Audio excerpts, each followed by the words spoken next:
Hari Halo. ini kita akan merenungkan atau mendengarkan firman Tuhan dengan judul yaitu lebih baik, amat baik, dan sangat baik.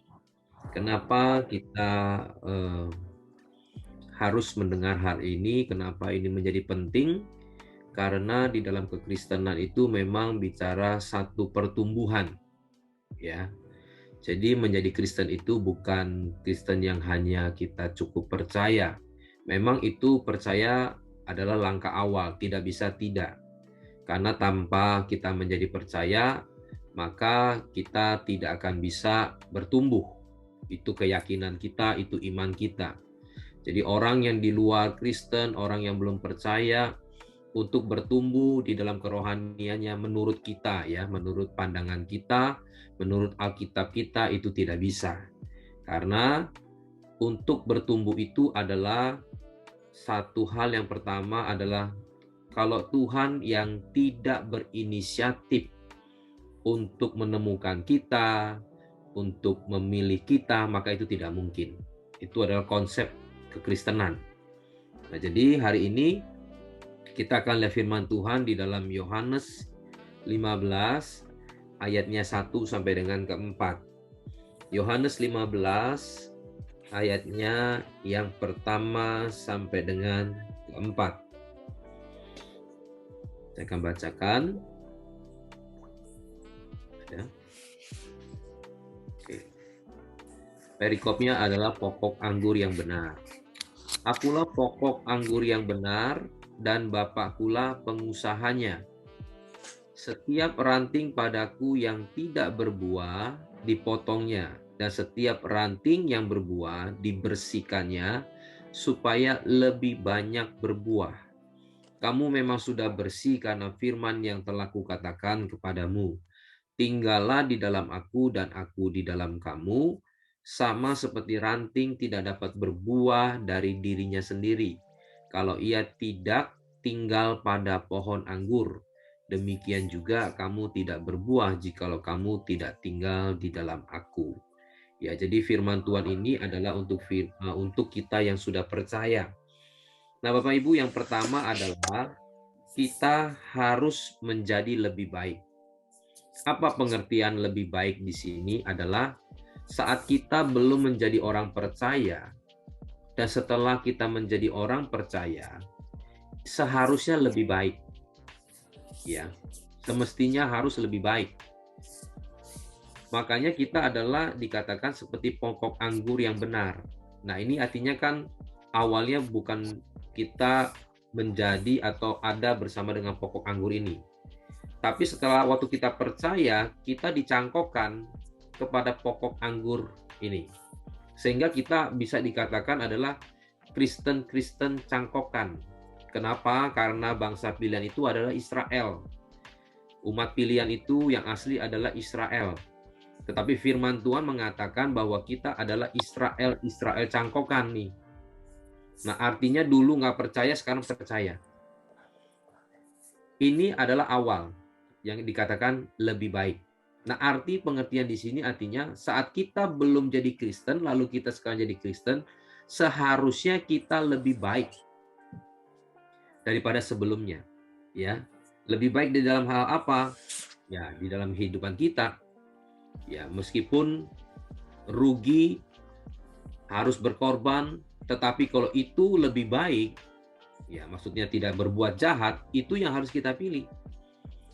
Nah, tapi dulu kita lihat waktu kita belum percaya Tuhan, ya, percaya di sini jangan hanya percaya artinya kita lahir sebagai orang Kristen, tetapi di mana kita sudah lahir baru.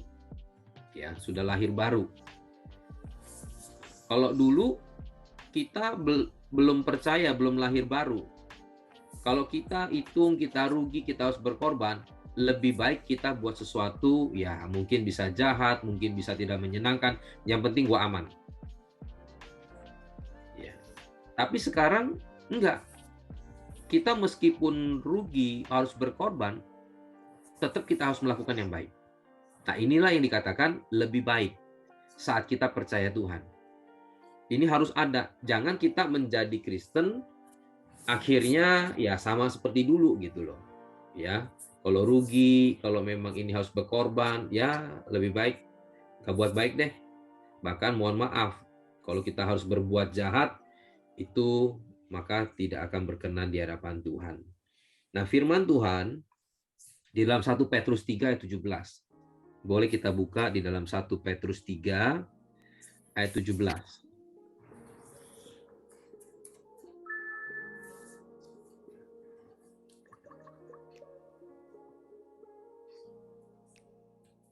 Ayat 17. Nah ini. Sebab lebih baik menderita karena berbuat baik jika hal itu dikehendaki Allah daripada menderita karena berbuat jahat. Saya ulangi. Sebab lebih baik menderita karena berbuat baik jika hal itu dikehendaki Allah. Ya, ada catatan tuh di situ, jika itu dikehendaki Allah daripada menderita karena berbuat jahat. Kata jika hal itu dikehendaki Allah. Artinya apa? Allah itu tidak berkehendak kita menderita.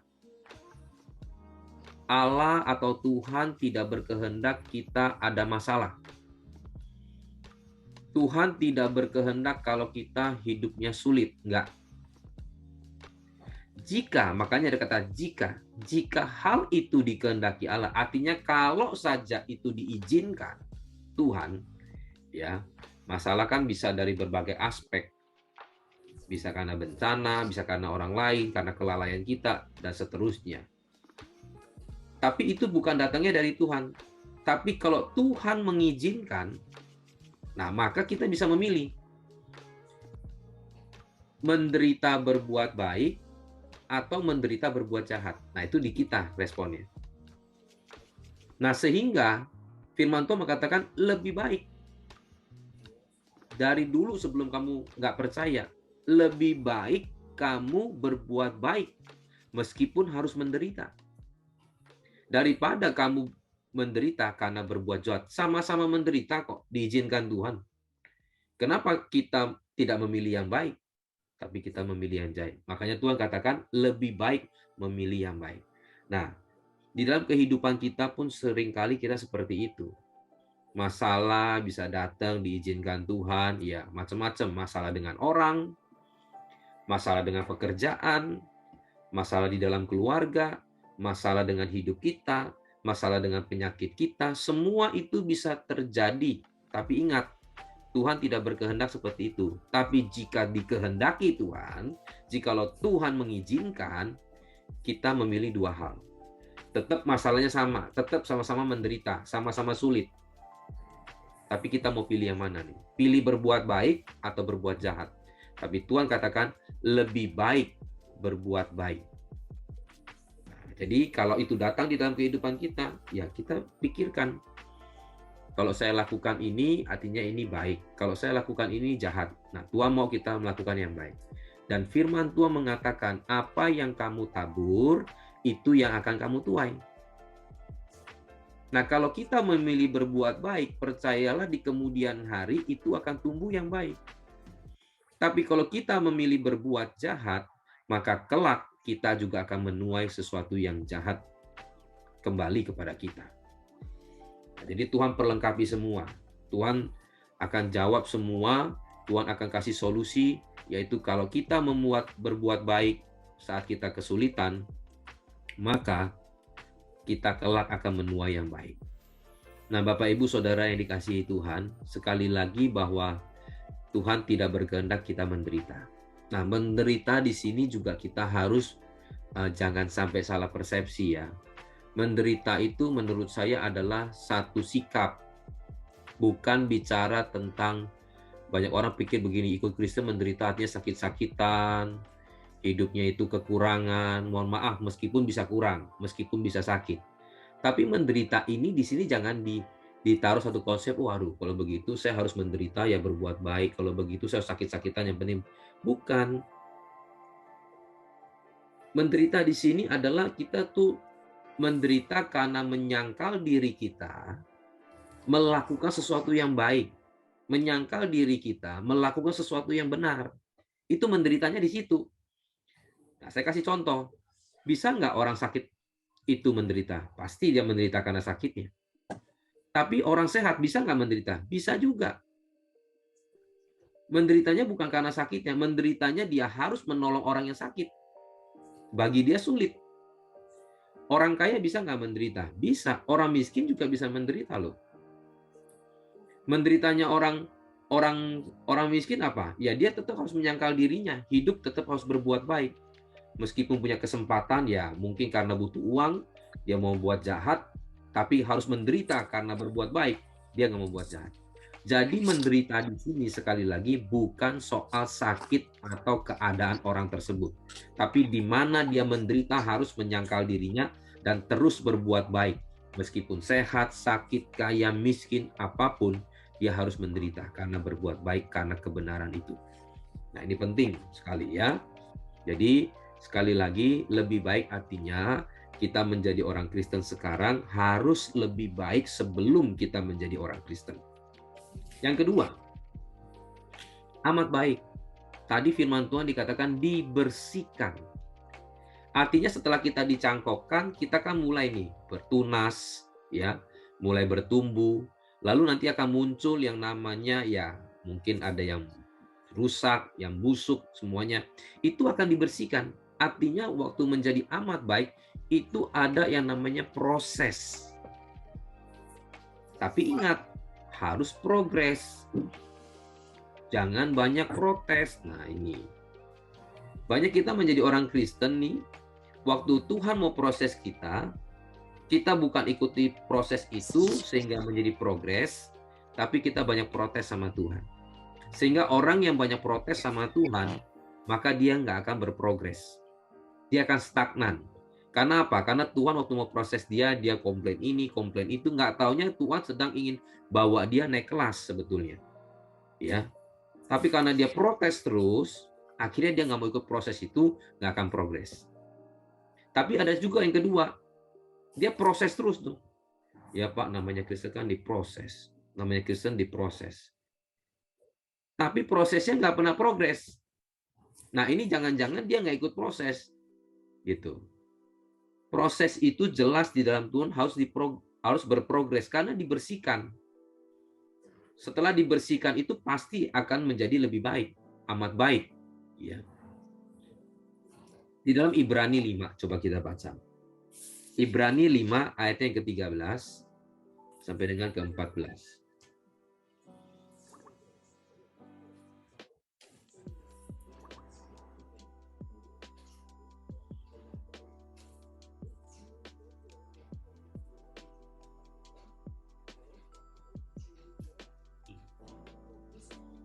Ibrani 5 ayat 13 sampai dengan ke-14.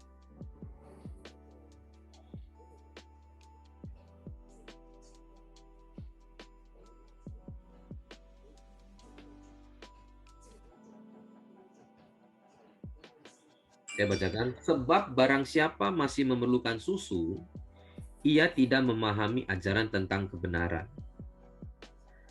Ini firman Tuhan ya, cukup keras. Karena dikatakan, sebab barang siapa masih memerlukan susu, ia tidak akan paham ajaran tentang kebenaran. Jadi apa yang dipahami? Artinya awal kebenaran. Tapi untuk belajar terus tentang kebenaran, maka susu nggak cukup. Sebab ia adalah anak kecil. Artinya kalau kita menjadi Kristen seperti anak kecil terus, kita nggak akan paham hal ini. Tetapi makanan keras adalah untuk orang-orang dewasa yang karena mempunyai panca indera yang terlatih untuk membedakan yang baik daripada yang jahat. Jadi jelas bahwa menjadi Kristen itu harus progres dan bertumbuh. Jadi lebih baik harus menjadi amat baik. Ya, tidak bisa hanya cukup kita percaya lalu jadi orang baik saja, tapi juga mau diproses Tuhan nantinya. Supaya apa? Supaya dia terus bertumbuh dan akhirnya berbuah. Nah, kalau kita bicara makanan tadi, susu. Ini juga makanan, bukan bukan makanan ya, tetap dia makanan. Tapi ini makanan cuma untuk waktu kita baru lahir. Susu formula, susu ASI, dan seterusnya. Tapi kalau kita sudah umur 4 tahun, ya sudah umur 3 tahun ke atas saja sudah mulai makan makanan yang mulai seperti nasi tim, lembek-lembek, akhirnya sampai ke makanan keras. Ini sebetulnya satu analogi ya yang memang juga Tuhan pakai untuk kehidupan orang Kristen.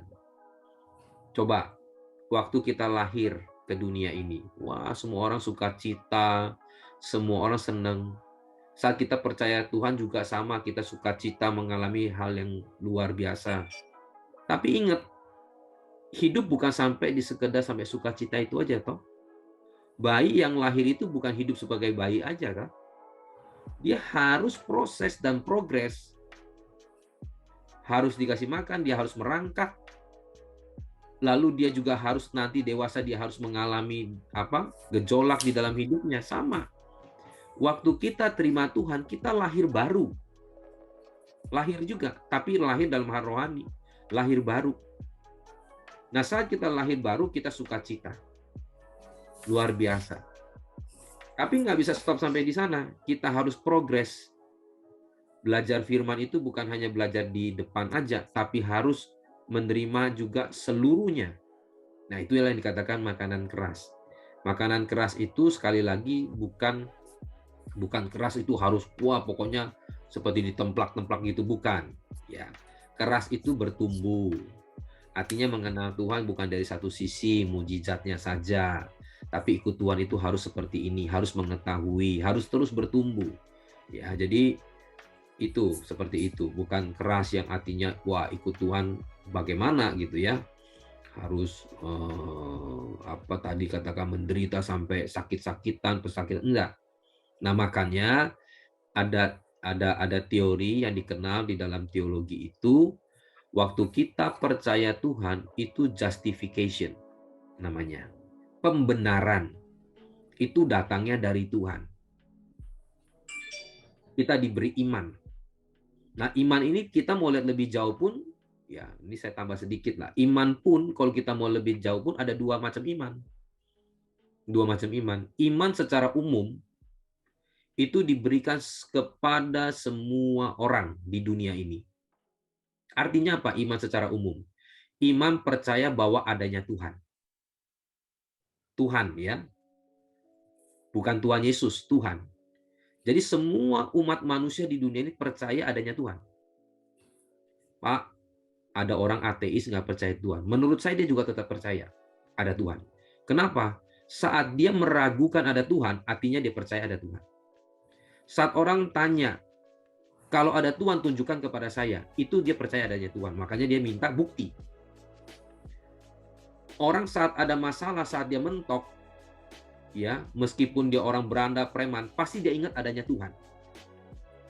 Saat dia sakit, saat anaknya mau meninggal atau keluarganya mau meninggal, dulunya nggak percaya ada Tuhan, saat itu dia akan berharap bahwa ada satu kuasa yang di luar kuasa manusia, dia akan cari itu, Tuhan.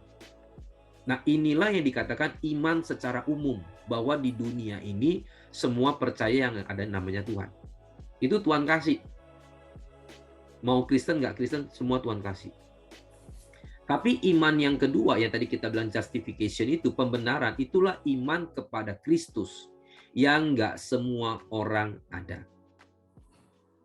Dan itu bisa timbul kalau dia mendengar firman Tuhan, makanya Injil harus diberitakan. Iman timbul dari pendengaran akan firman Kristus, gitu loh. Ya, firman Kristus. Nah, saat orang itu percaya kepada Tuhan Yesus, makalah itu yang dikatakan iman kekristenan, bukan umum. Iman yang percaya Yesus adalah Tuhan. Kalau tadi iman yang percaya bahwa di dunia ini ada Tuhan. Nah, nanti Tuhannya masing-masing deh. Ya, mau bagaimana itu masing-masing deh. Ada yang nyembah berhala sekalipun, itu dia percaya bahwa ada Tuhan. Ya, tapi Tuhan jenisnya ya di tembok lah, sehingga dia sembah tembok terus. Ada yang di pohon lah, ada yang di patung lah, itu macam-macam. Tapi itu iman yang Tuhan taruh. Sehingga terus mereka mencari. Tapi iman Kristen Ini iman Tuhan yang memilih, Tuhan yang mencari. Nah, itu namanya justification. Tapi kita ingat, bukan stop sampai di sana. Ada yang namanya sanctification. Sanctification. Itulah namanya pengudusan. Pengudusan itu proses, ya, disucikan, dimurnikan, ya. Tapi tanpa yang tadi awal dibenarkan dulu nggak bisa. Tapi setelah itu kita masuk dalam namanya pengudusan, penyucian. Jadi penyucian itu bukan nanti waktu di surga. Penyucian itu saat kita ada di bumi. Sampai kapan? Sampai kita mati. Itu proses, progres terus. Dan terakhir itu dikatakan glorification, pemuliaan. Saat kita diberikan tubuh kemuliaan oleh Tuhan, disitulah kita mendapat tubuh kemuliaan yang sempurna. Sama seperti waktu Yesus bangkit, dia mengalami tubuh kemuliaan, itulah yang juga akan diberikan kepada kita orang-orang yang percaya. Jadi intinya sekali lagi bahwa ada yang namanya proses. Contohnya siapa? Yaitu Saulus menjadi Paulus. Paulus yang waktu dia berjalan ke Damsyik, Tuhan pilih dia. Itulah justification. Tapi setelah itu, apakah Paulus setelah itu stop setelah dia lahir baru? Enggak. Dikatakan dia pergi ke Arab, diproses oleh Tuhan. Dia bukan mencari kepada ahli-ahli Taurat belajar. Ya. Bukan cari kepada orang Kristen, orang yang sudah percaya Tuhan Yesus. Tapi Tuhan sendiri bawa dia ke Arab, di situ dia diproses. Dia belajar, Tuhan ngajar sendiri kepada dia. Intinya adalah setelah dia percaya, dia mengalami satu proses.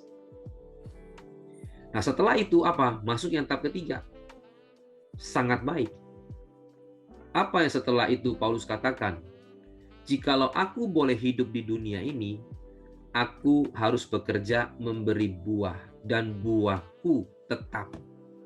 Nah ini yang ketiga, yaitu menjadi sangat baik. Menjadi sangat baik. Sangat baik itu artinya berbuah tetap. Ya, artinya matang. Kalau kita lihat, kalau kita hanya bertumbuh, ya berproses progres, lalu kita tidak menghasilkan buah yang matang, maka itu kita tidak masuk sampai tahap yang namanya sangat baik.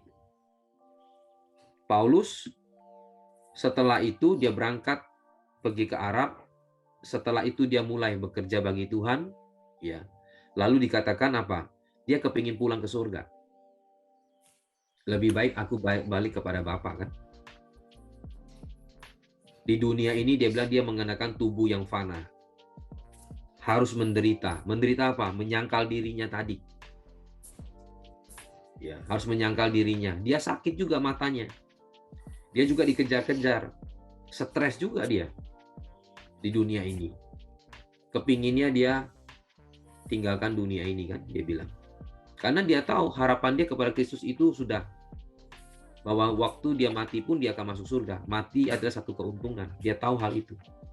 Tapi apa yang dia berkatakan? Tapi saya lebih baik tinggal di dunia ini. Karena apa? Karena kalian. Untuk apa? Untuk berbuah, menghasilkan buah. Nah inilah yang dikatakan sangat baik. Jadi dalam kekristenan itu kita tidak memikirkan diri kita lagi. Buah-buah inilah, jiwa-jiwa inilah yang sekarang harus menjadi apa? Tujuan kita. Jadi kita menjadi Kristen bukan hanya kita sendiri, tapi memikirkan bagaimana membawa orang percaya kepada Tuhan, membawa mereka akhirnya bertumbuh menjadi murid Tuhan dan seterusnya. Coba kita lihat dulu satu ayat di dalam Yakobus 1 ayat yang keempat.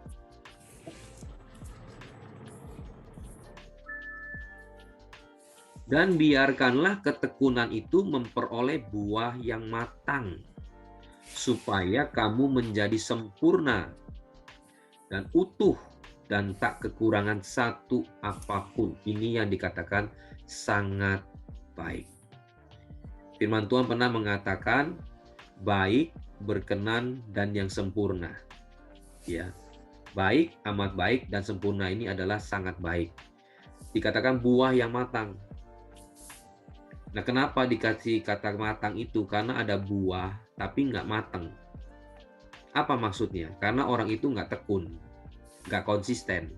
Banyak orang komitmen, tapi putus di tengah jalan. Banyak orang buat satu pohon nanam, udah tumbuh, udah dibersihkan semuanya, sudah bagus, sudah bercabang, sudah keluar buah-buahnya. Tapi akhirnya waktu terakhir, ya, waktu buahnya sudah mau matang, dia nggak kerjakan lagi.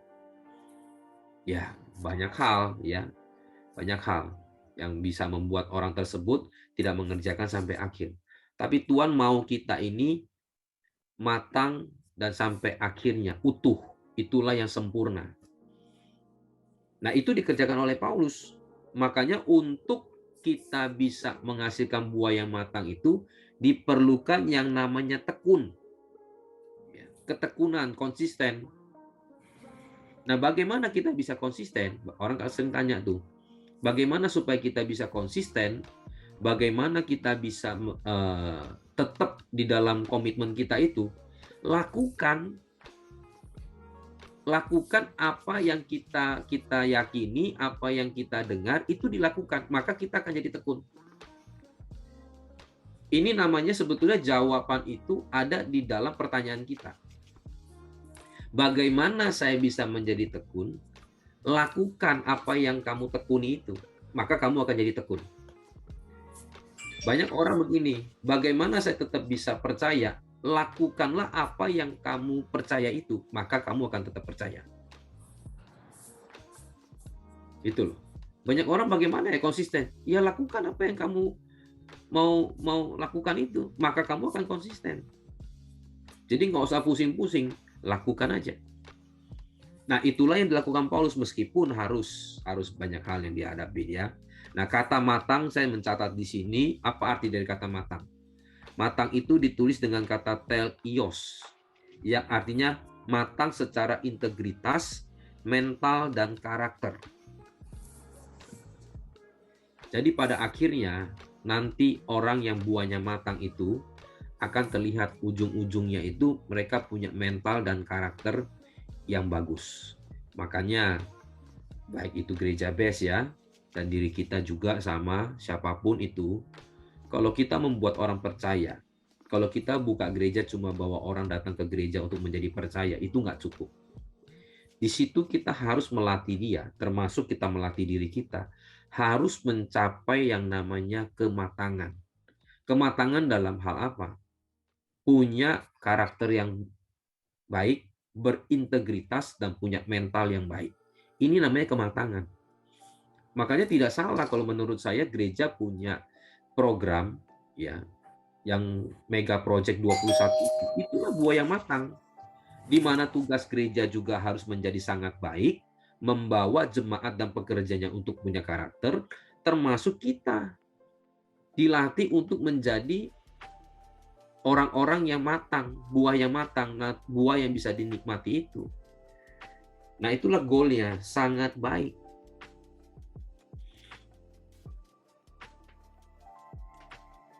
Lalu kita kembali lagi di dalam firman Tuhan, nggak usah dibuka, saya baca aja. Dikatakan apa? Di ayat seterusnya, di Yohanes tadi, ayat yang B-nya keempat, kalau ia tidak tinggal dalam pokok anggur, demikian juga kamu tidak berbuah, jikalau kamu tidak tinggal di dalam aku. Nah, ini caranya. Dia harus tinggal di dalam. Tinggal di dalam itu artinya ditulis dalam terjemahan aslinya dikatakan en. Ya, kalau Inggris kan in, ini en. Artinya tinggal itu setiap waktu, di setiap tempat, di setiap kondisi. Artinya apa? Kalau kita tinggal di dalam Tuhan, setiap waktu kita harus libatkan Tuhan. Kalau kita mau tinggal di dalam Tuhan.